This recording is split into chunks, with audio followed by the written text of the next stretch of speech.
Halo teman-teman, Assalamualaikum warahmatullahi wabarakatuh. Ini sambil menemani bermacet-macet ria. Topik kedua ini. Topik kedua itu gini, saya masih terheran-heran ya teman-teman ya, dengan orang Indonesia. Ya udahlah, orang Indonesia sajalah ya. Orang Indonesia yang masih menjadi pendukung Zionis ya, pendukung Zionis Israel. Ya setiap orang berhak berpendapat ya teman-teman ya, berhak berpendapat dan punya posisi masing-masing, betul. Cuman kan di sini opini saya adalah opini yang terheran-heran karena tidak masuk dalam logika akal sehat seperti itu, menurut saya begitu ya.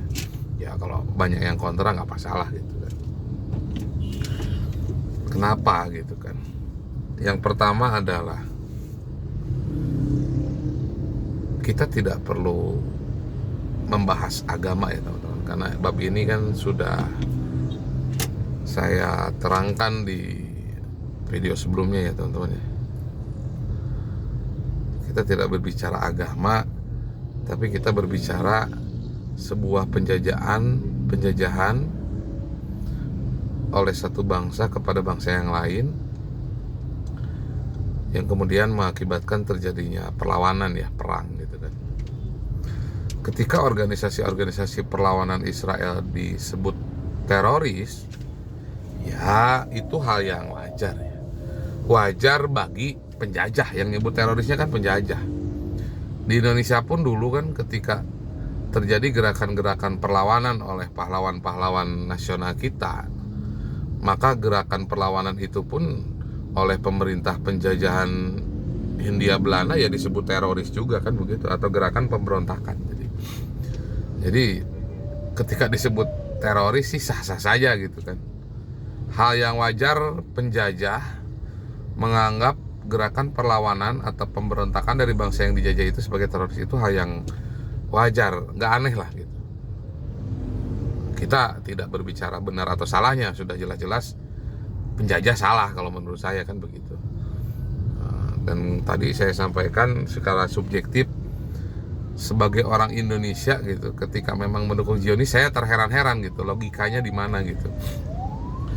Karena di undang-undang dasar kita saja kan beberapa narasumber lah sudah membahas ini ya, termasuk Om Deddy, bahwa isi undang-undang dasar itu kan salah satunya adalah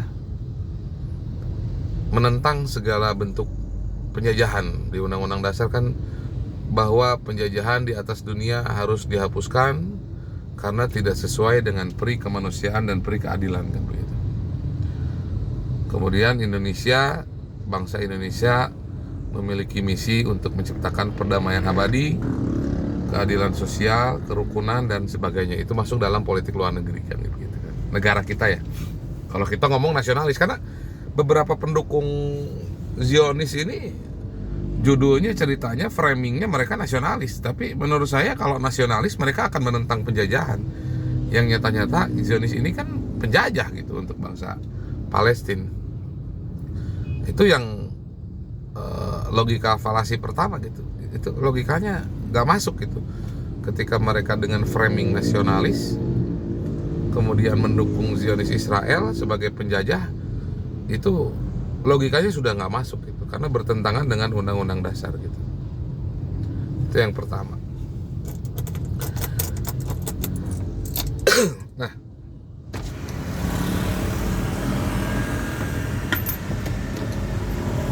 ada ngasih dulu ini nih boneka nih.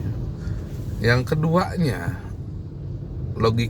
cacat logikanya adalah oke, penjajahan itu mengakibatkan perlawanan yang kemudian terjadi perang ya. Di sini kan organisasi-organisasi perjuangan Palestina melawan ya, memulai serangan besar di 7 Oktober. Walaupun kan penjajahan ini sebetulnya sudah berlangsung sejak tahun 1948-an kan ya.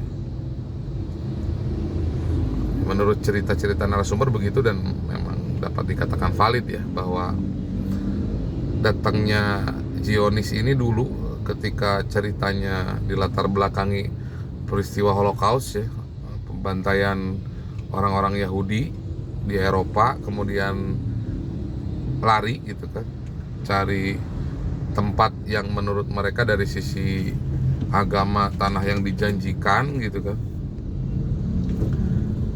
Datang dengan sambutan yang hangat oleh bangsa Palestina saat itu. Mereka itu disambut hangat oleh bangsa Palestina saat itu, disambut hangat.